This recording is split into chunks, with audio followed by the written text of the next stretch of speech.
Welcome back, everybody, for the second part of my Victors and Vanquished review and tier list. The grind continues. But for those who did not see the first part, in these videos I cover each of the scenarios from the Victors and Vanquished DLC, breaking them down as to what makes them unique, how I rate their design, and ultimately placing them on a tier list. As the last part just came out yesterday, if you're watching these live, I don't think we really need more of a recap. But as always, I would still like to take a quick moment to say that these videos do take plenty of time to make, so if you are still continuing with your hype, please be sure to leave a like, comment on what you think of these campaigns, and of course subscribe to the channel for tons more AoE 2 content. That intro was nice and quick, which is helpful as we've got 10 scenarios to cover. We start today and the second millennium with Karlsefni 1000. This is our last Viking scenario and covers the semi-legendary sagas of the Vikings who left the Faroe Islands to explore and conquer the lands of Iceland, Greenland, and the New World. If you think that sounds exactly like Vinland Saga minus the Iceland bit, you'd be right. Karlsefni is basically the same subject matter of one of my all-time favorite scenarios, but done to be much more of a small-scale RPG mission. The map is large, but most of it's taken up by the Sea of Worms, so you'll be sailing from your position in the far east of the map towards the north and west. Island-wise, the Faroes are your friendly territory and your starting point, with Iceland being the landmass immediately northwest. Now, although Iceland is your ultimate goal in the scenario, it is currently inhabited by unfriendly Celts, so you'll need to move on. Greenland is the furthest north and is uninhabited, but contains few resources except angry bears that would like nothing more than to eat you. Further west are the islands of the Canadian archipelago, which are similarly desolate. Finally, the lands of what will eventually become Newfoundland and Labrador are to the far west, being rich lands home to numerous Skraelings. Alright, so the gimmick of this scenario is that you have a whopping pop limit of 10 in the Dark Age and 30 in the Feudal Age, and there are very few resources on the map. The Sea of Worms will also chew through the hulls of your ships pretty quickly, so stops to repair are quite important. You'll basically want to just sail to Greenland and start with your town center there. As barren as the island is, there are just enough resources to get you what you need to settle in the new world. So once you are ready, just delete your town center, hop on board your ships, and sail to Canada. The Skraelings there are hostile to you,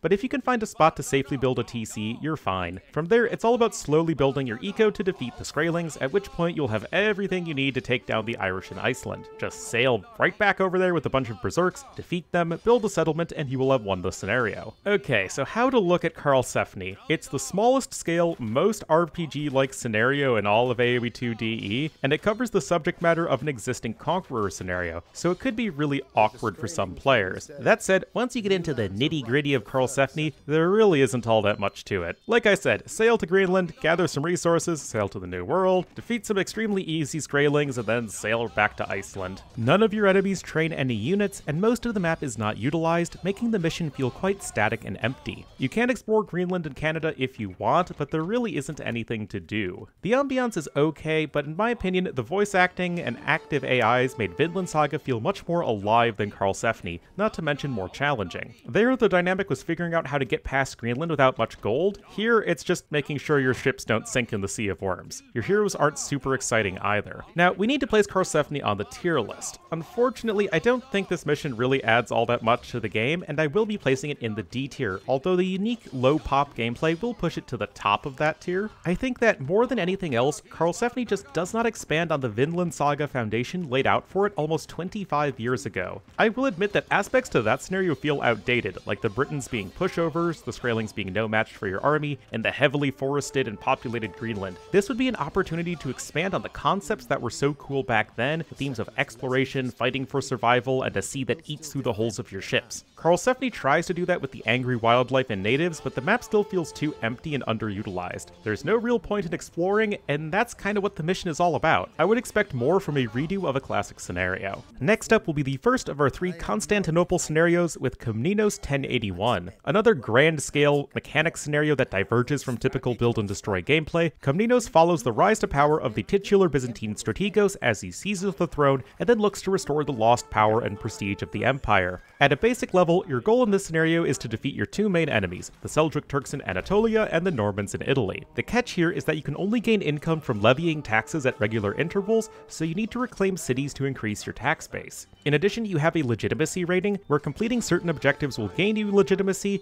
and losing soldiers will lose you legitimacy. You need 90 legitimacy to win, and you face an overwhelming invasion if that value drops below 50. As for the map, you control Constantinople but little else, but you can secure many cities in Greece, Asia Minor, and the Mediterranean to expand your power. Starting off the scenario, however, requires a brief cutscene where you have to overthrow the current emperor emperor, but after you gain control of Constantinople, you can start to look towards empire building. Alexios has 3 main advisors, each of whom will provide various side objectives. These strategos will give you military tasks that, when completed, will give some of your units a temporary stat boost. The eunuch is your political operative, and completing his objectives will increase your legitimacy. Finally, the patriarch gives you objectives to further the church, which when completed will give you crusaders from the west. With all of this in mind, early on you need to focus on increasing your tax base so you can grow your army, while making sure to not lose too much legitimacy. Clearing out Greece is probably the best way to accomplish this. From there, you can look to secure other bonus objectives whilst expanding your power across the sea. The major threats to your throne come from the Pechenegs and the Byzantine pretenders, both of whom will launch enormous attacks upon Constantinople at some point. These attacks will absolutely wreck you if you are not prepared, so be sure to take the warnings of your strategos quite seriously. Finally, once you have secured most of the map, defeating the Seljuks and Normans is a fairly straightforward task of sieging their moderately large bases. Okay, so Komnenos is a really interesting scenario that leans into the political empire building aspect of Byzantium, but its execution can be a bit awkward at times. On the plus side, the objectives give the player tons to do, and ensure that you are rewarded for going out on the map and making things happen. The tax system is quite interesting, and the fixed market prices allow the player to spend their resources pretty freely. Ambiance-wise, Komnenos is one of the strongest scenarios in the entire DLC. There's tons of dialogue from your advisors, which contributes to the unique aspects of most of the quests. Still, like I said, there are some awkward moments. Above all else, you just aren't really threatened by anything in this mission other than the 2 huge invasions. The Normans send occasional units and ships at you,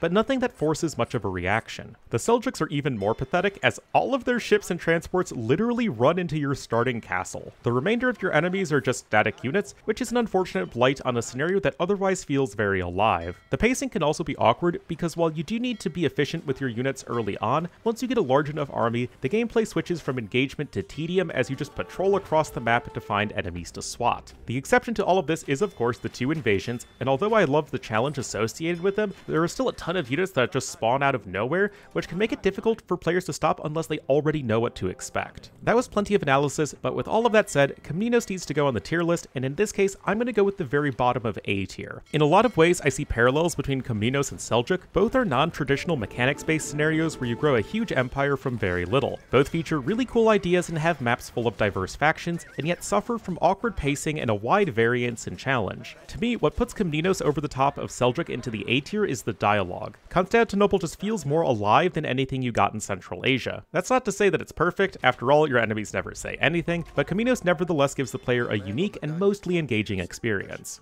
Back to England now with Stephen 1135. Our second of 3 Britain scenarios with victors and vanquished, Stephen of Blois finds himself nominally the king of William the Conqueror's England, but possesses very little support from many of the nobles and must deal with the appropriately named Anarchy of England. This is another mechanics-based build and destroy scenario, as Stephen is all about conquering various castles scattered across the country, using them to grow his power over the other nobles. Notably, in this scenario, you play as a modified version of the Britons, which are something of a combination of that civ with the Sicilians/Normans. You have access to longbowmen at the archery range, sergeants and donjons, as well as a unique Norman knight unit at the castle, giving the player strong archer, infantry, and cavalry options. Other notable aspects to this mission include the increasing population limit, starting low at only 50, but with 20 more attained every time you conquer a castle. There is also little gold on the map, so you need to expand quickly and be very efficient with your armies. Starting small is the theme of this DLC, and Stephen is no exception. You control London and must defend the Tower of London for the entirety of the scenario, as well as a small village to the south. Your 10 castles to control are scattered across England and by 3 different enemies. Matilda is the most powerful of these and controls all of the south and west, the Earl of Chester holds the marches to the north, and the King of Scotland commands a few fortifications even further north. To capture a castle, you simply need to damage it past 50%, at which point all of the buildings in the hamlet will become yours. Beyond this core gameplay, there also exists the Welsh who raid you from Wales to the west, as well as a whole side quest in Ireland. You cannot build ships, but at some point you get a few units over in Ireland and can convert/kill the populace to secure critical resource control. Like many other scenarios in this DLC, it is important to move quickly because eventually another claimant to the throne will sail over with a huge army from Normandy, and he will be necessary to defeat to win the scenario. Okay, so I know this is going to be controversial, but I love the Steven scenario, and I think it's one of the most compelling in the entire DLC. It does a nice job of giving the player the basic framework of a build and destroy AoE 2 gameplay, but with plenty of twists to keep things interesting. The player is really forced to think about their approach to the mission. You have to scout early on, find the limited gold mines, strike down castles before enemies get too powerful,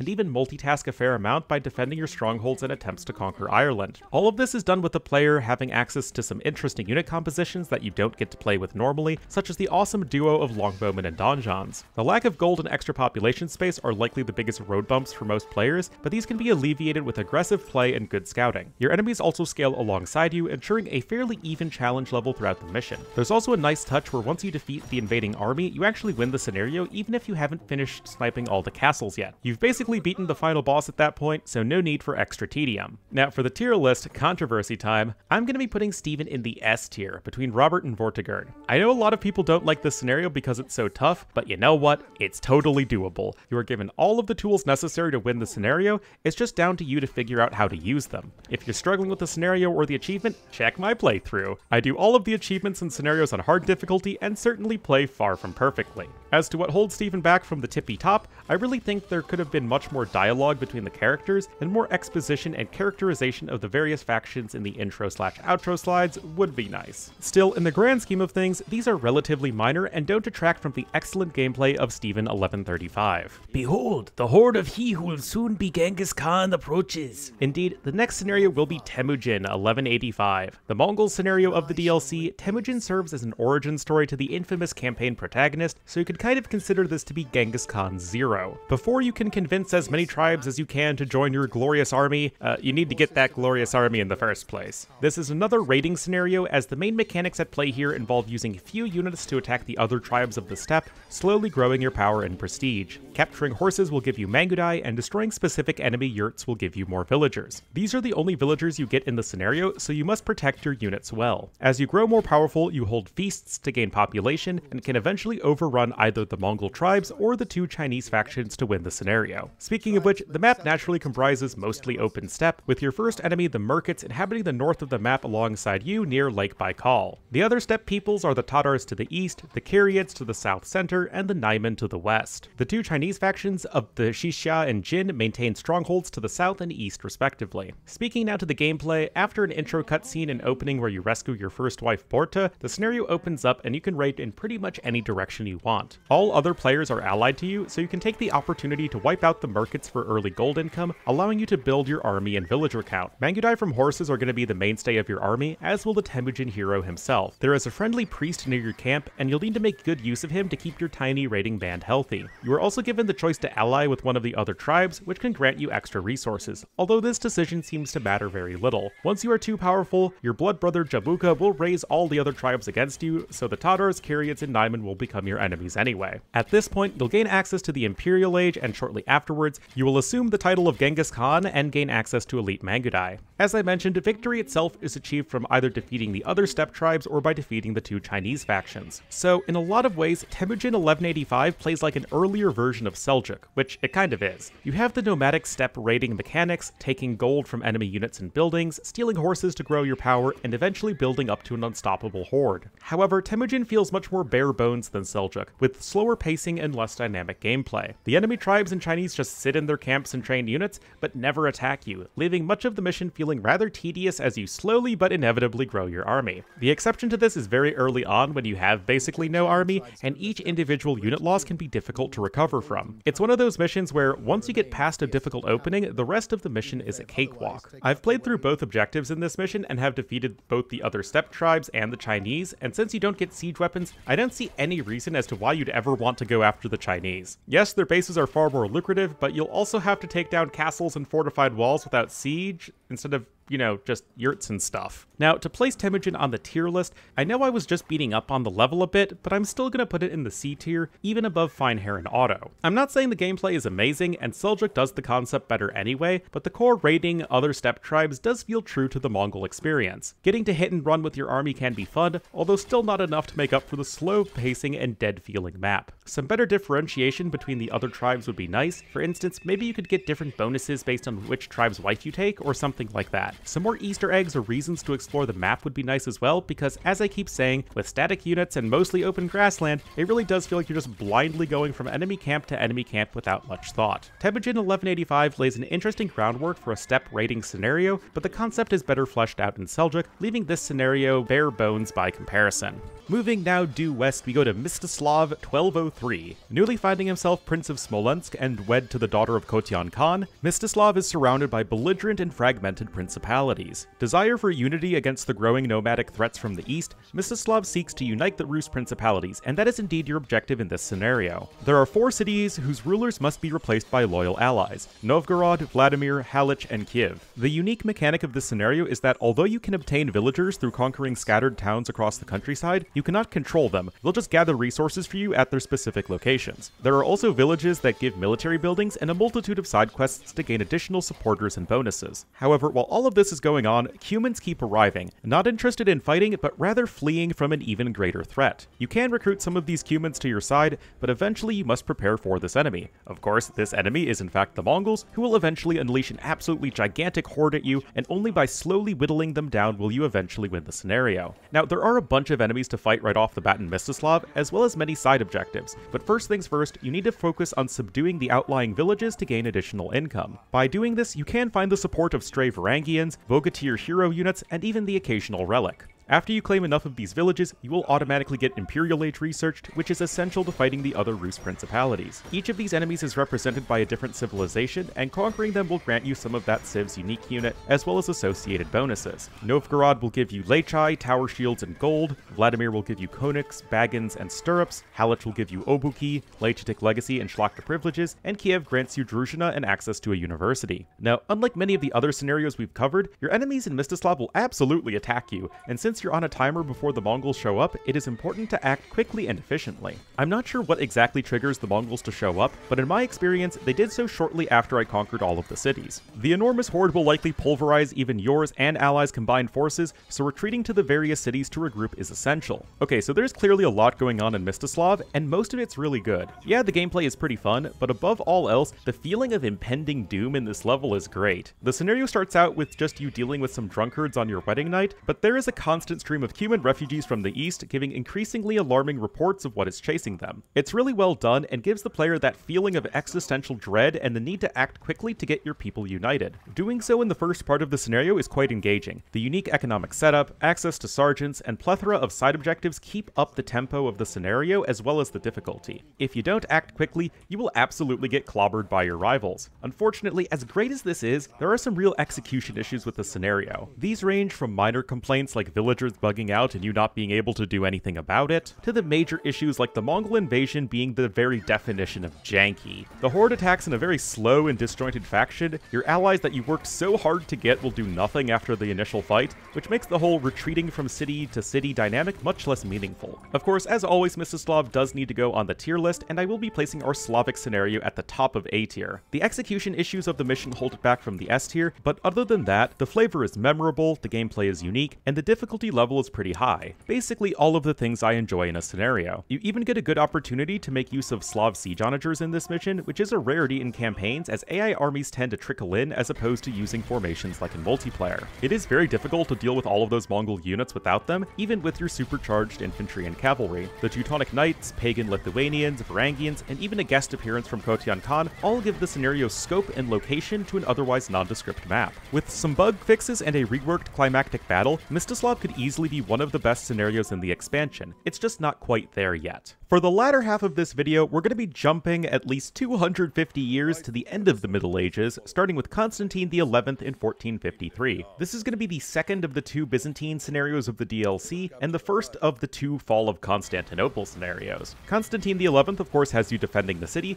which you will need to do for a full 2 in-game hours. The gameplay of this mission is going to be familiar to anyone who has played the Otvis 4, where you have to defend Antioch from from Kerboga, and indeed it was this scenario, or at least the mod version, that inspired the mission in the Sicilian campaign. Basically, you control the huge city of Constantinople, which takes up most of the map, but are beset by the Ottoman Turks from almost all angles, with their attacks occurring in a predictable rhythm. For 10 in-game minutes, the Turks will spawn units and attack you non-stop, and then they will retreat for another 10 minutes where you can gather your forces and rebuild. This back and forth will continue until you lose control of the Hagia Sophia, whereupon you will lose the scenario, or after the 2 in-game hours pass and you win. There are also plenty of side quests you can do to bolster your defenses, but the timed attacks will always be the core of the mission. Even from the get-go, this level can be quite overwhelming, as you begin with full control of Constantinople with 265 out of 500 population, and have only 10 minutes before Mehmet starts to send in his troops. You begin with a fixed number of villagers, which cannot be replaced if lost, although you do have access to relics and fishing ships. The full Byzantine tech tree is available to you as well, although you have to research all the Castle Age and Imperial upgrades, but you also get a bunch of unique special techs at the Hagia Sophia. The exception to this is your lack of galleons, which instead are super ships with a ton of HP. Byzantine fast-fire ships will still serve you well, and breaking the Turkish navy around the Bosphorus and Golden Horn is a great way to gain a safe economy through fishing. As for the secondary objectives, meeting with the Genoese north of Constantinople and Galata, breaking the naval blockade, sinking the ships trying to sneak around the Golden Horn, and injuring Mehmet himself will all bring in plenty of extra resources. Other than that, it's a very straightforward defense mission, so just try and keep your villagers alive and take good fights. So in general, Constantine XI is a really interesting scenario, and an epic, challenging defense of one of the most famous battles in history. The scope and feeling of a heroic last stand are on point, and the map design is very well thought out. Waves of enemy soldiers spawning at regular intervals is a mechanic that was repeated later on by Philadelphia, but this is still the original version of it, and is done quite effectively here. Holding out for a full 10 minutes can be more difficult than it sounds, and you will need the whole next 10 minutes to properly rebuild your forces. By and large, the scenario is great, but there are a few sticking points. First and foremost, the enemy attacks are still really janky, and the constricted urban map, huge population, and questionable DE pathfinding can all make actually playing the mission difficult at times. Also, although the side objectives are absolutely worth it to do, once you complete them, there's not really much left to the mission. In my experience, the last quarter of the scenario is just waiting around and spamming units at the enemy. Because the enemy units spawn out of nowhere, there is very little you can do to actually weaken the Turkish assault. Speaking of which, although the enemy attacks ramp up in difficulty throughout the level, the ending waves don't feature anything special, making the scenario end rather abruptly. So for the tier list, in a similar vein to Mstislav, I feel Constantine XI is an excellent concept of a mission and is mostly fun to play, but there are some issues in the execution, so I will be placing it in the A tier. Specifically, I am going to be placing it below Ragnar and Mstislav, because I feel like both of those scenarios have a lot more replayability than Constantine XI does. This mission is really fun until you figure it out, and then it's kind of stagnant. Your huge army is awkward to use at even the best of times, and the lack of variation throughout a long scenario leads to repetitive gameplay. That said, for the most part, your first playthrough of this mission will likely be one heck of a ride, and an appropriate experience for your valiant defense of the Byzantine Empire. Moving now all the way to the other side of the Theodosian walls, we go to Fetih 1453. This is of course the siege of Constantinople from Mehmet the Conqueror's perspective, and is the only Turk scenario of the DLC. The map is basically the same as Constantine XI, with Constantinople dominating the middle, with the Turkish forces besieging from the land in the west and on the water to the east. However, Fetih is a very different type of mission than Constantine XI, and not just because you're the one attacking. Fetih is a timed scenario where you have only a little over 40 minutes of game time, or a third of the time of Constantine, to snipe the Emperor and seize control of the Hagia Sophia. You naturally cannot start with an enormous army, but you do have tons of resources, all technologies researched, and a 500 pop limit. This gives the level an almost deathmatch-like vibe, as you have to build up as quickly and efficiently as possible to fulfill your objectives. There aren't any real side objectives in Fetih, it's much more about rushing your way to victory against the infinitely spawning units of the Byzantines and Genoese garrison. So as I indicated, you don't start with much in terms of units in this mission, just two small groups of villagers and soldiers, one to the west and one to the east. You will need to build up as quickly as possible, so being able to multitask and boom efficiently is essential. From your two bases, you can look at the objectives as use your western forces to snipe Constantine XI and use your eastern forces to grab the Hagia Sophia. Indeed, the Byzantine Emperor is helpfully chilling just inside the walls of the city to the far northwest, with his position even marked out for you on the minimap. You don't need to fight your way through the entire city, just push in far enough to surround the Emperor. Meanwhile, the Hagia Sophia is in the far eastern portion of the city,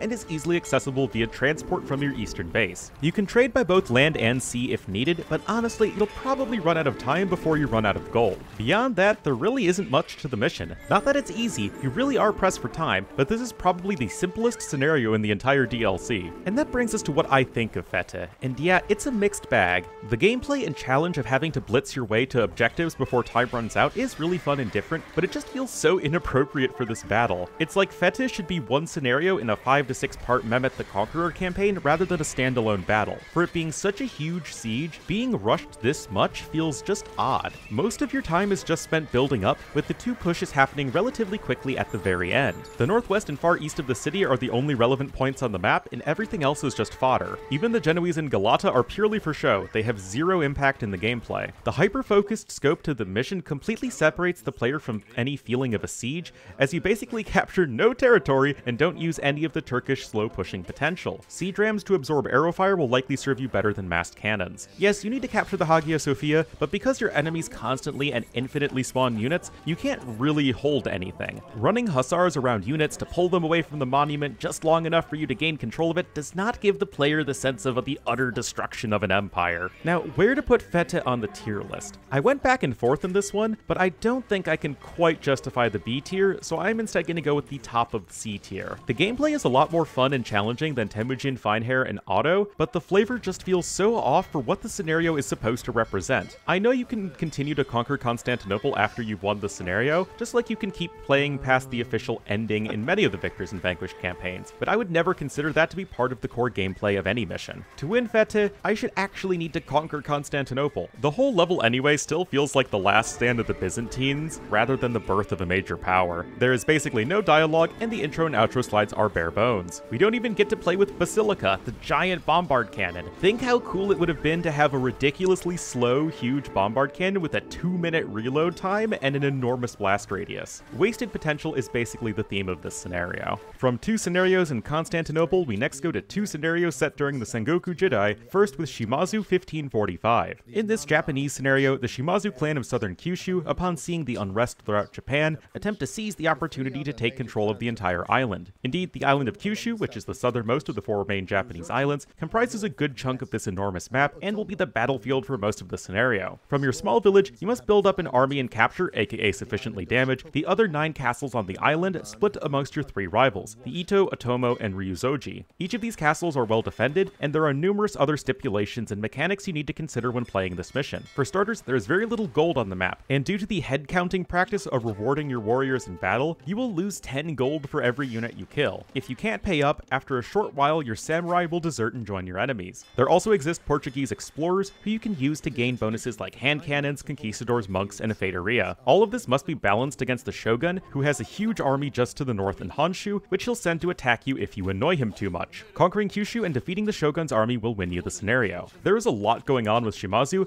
but you can start things off quite simply by building your economy and scouting around with merchant spies and extra swift galleys. There are pockets of gold you can mine, especially if you defeat the nearby pirates. Other means of gold income can be obtained by raiding Korea to the west or by conquering parts of Shikoku to the east. Regardless of how you do it, the gold must flow, otherwise you won't even be able to defend against enemy attacks. Once you are sufficiently powerful, you must send your samurai from enemy castle to enemy castle without access to any siege weapons. Even if the mission may seem like a gradual conquest of the island, it's more about building up a huge army and then smashing everyone. For his part, the shogun will grow increasingly mad at you if you ally with the Portuguese, destroy enemy buildings, and start conquering too many clans. He can, however, be placated by resource tributes. Nevertheless, no matter how much you butter him up, if he has not sent an army at you after you've conquered all 9 castles, he will do so afterwards, so you need to defeat him no matter what to win the scenario. Now, it may seem like there's a lot going on in Shimazu 1545, and nominally there is, but the core gameplay is a lot more straightforward than it appears to be. Even with all of the side objectives to secure gold with the Red Seal ships, or invading Korea and Shikoku,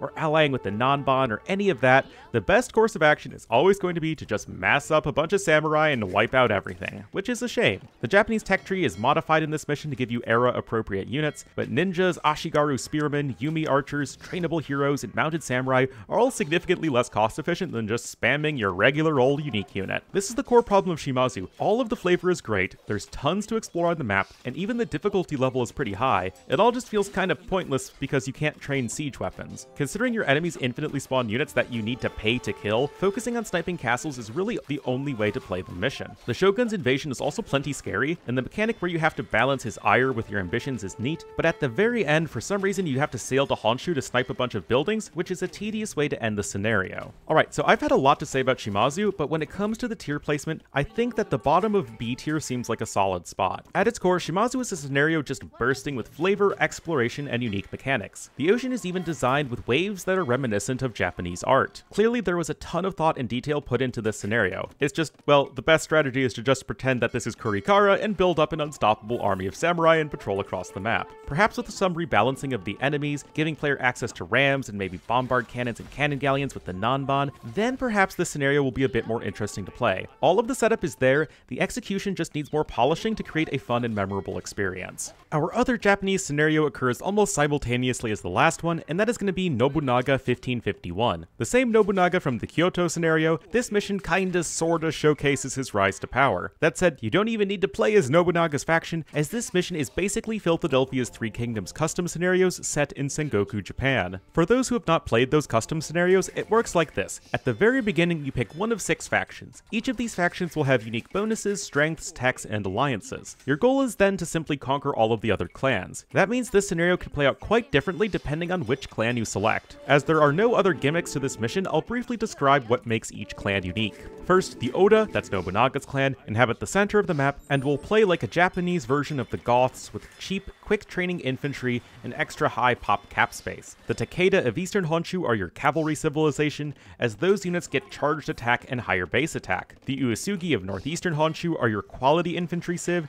as your samurai gain extra attack, movement speed, and trample damage. These 3 factions are going to be the most straightforward ones, and all start with extensive holdings on the mainland. The more complicated factions include my personal favorite, the Mori of Western Honshu. These guys are a little all over the place with a naval bonus, strong villagers, landmines, ninjas, and saboteurs. Then you have the Chosokabe of Shikoku, who are all about economy and archers, with longer lasting resources, super farmers, and extra range foot and cavalry archers. Lastly, the Otomo of Kyushu, this is I guess before Shimazu completely take over, are the foreigner allied clan. You have access to Federias, conquistadors, missionaries, and early gunpowder, just like in Shimazu. Now obviously each of the factions will play out differently, but there are some common themes across all of them. Most pressing of these is the time limit. No matter what, you only have 90 in-game minutes to win the scenario. This means the player must boom efficiently and press out on the map before too long with your strongest army. There is no time for dilly-dallying. Okay, so how do I even go about analyzing our Nobunaga 1551 here? I guess I can start right there, the name. This mission really doesn't have that much to do with Nobunaga unless I guess when you play as the Oda. The scenario is much more about the different clans of the Sengoku period, which makes the actual narrative development basically impossible, with your intro and outro slides being the most barren I have ever seen. That said, I really like basically everything else about the mission. The clans all feel super flavorful and unique, with each having their own bonuses, side objectives, and a special unique tech. Even so, everyone still generally feels like Japanese with samurai, Yasuba, and Kachaparuto, and the regular Japanese bonuses and tech tree. This does a nice job of grounding the player in core Japanese gameplay, while still providing a semi-unique experience with each playthrough. Personally, I've done this mission 3 times, with the Mori, Uesugi, and Chosokabe. Each time it went for a very different army composition, and the varied starting locations made each run-through feel fun in its own way. Heck, Filthy even changes the player color to match their specific clan. So as to where Nobunaga goes on the tier list, I think I'm gonna stick it at the bottom of S tier. The lack of narrative for each clan could be solved with some dialogue for each hero unit and perhaps some better intro and outro slides, but those are secondary to the core gameplay, which is just fun. It should be challenging enough for most players, as the time limit and potentially full post-imp enemies can be a major threat, but I don't think people should be too frustrated by it. Obviously, this style of scenario has been done by Philadelphia in the past, but the format works well when placed in the Sengoku Jidai, which should totally be the name of the scenario, by the way. Nobunaga may not really be about Nobunaga, but it's still a memorable scenario with a ton of replayability, featuring Japanese build and destroy gameplay that is similar, if not the same, as to what you experience in multiplayer. Just a lot of fun all around. And now, last, but probably not least, we have Drake 1572. The final scenario in Victors and Vanquished is also the only one set in the New World, and is also the only official scenario in all of AoE 2 to feature territory that would eventually become my home country of the United States.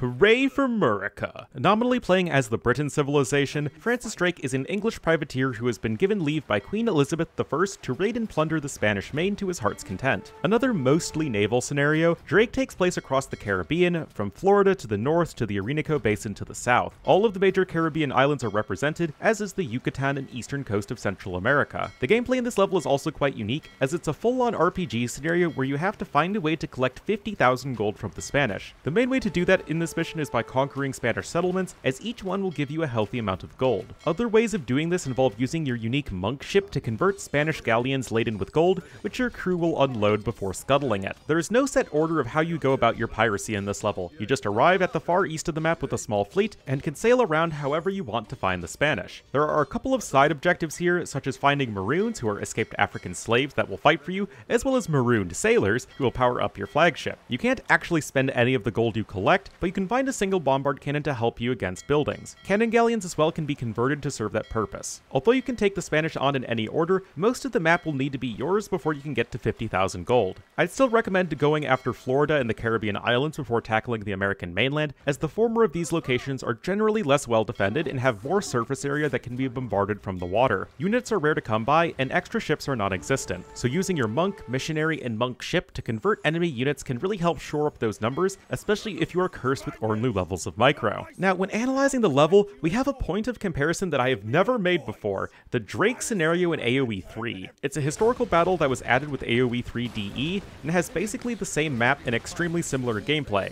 And I can't believe I'm saying this, but the AoE 3 version is better. The thematics of a 16th century pirate raid on the Caribbean feel more at home in that game than in AoE 2, and all of the cannon fire, literal pirate units, and mechanics like sneaking around to find safe harbors and relevant home city shipments just fit more into AoE 3 than AoE 2. By contrast, the AoE 2 scenario of Drake, although delivering the similar basic experience, is quite light on mechanics and relevant points on the map. The whole ship-stealing marines with your monk galley hero unit are admittedly really cool, and that doesn't exist in the AoE 3 version, but that alone is not enough to carry the mission. The enemies never actually do anything, which as always makes the pacing of the mission feel rather sluggish. You can sail around to a bunch of different locations, but they are all more or less the same: decorative Native Americans and small Spanish towns or forts. I just wish the map felt more alive. As it stands, the mission is mostly just about scouting to find all of the extra units and ship buffs, and making sure to not randomly lose your hero units. And now, for the final time, we need to put one more scenario on the tier list. Although not a horrible mission, I don't think Drake is all that great,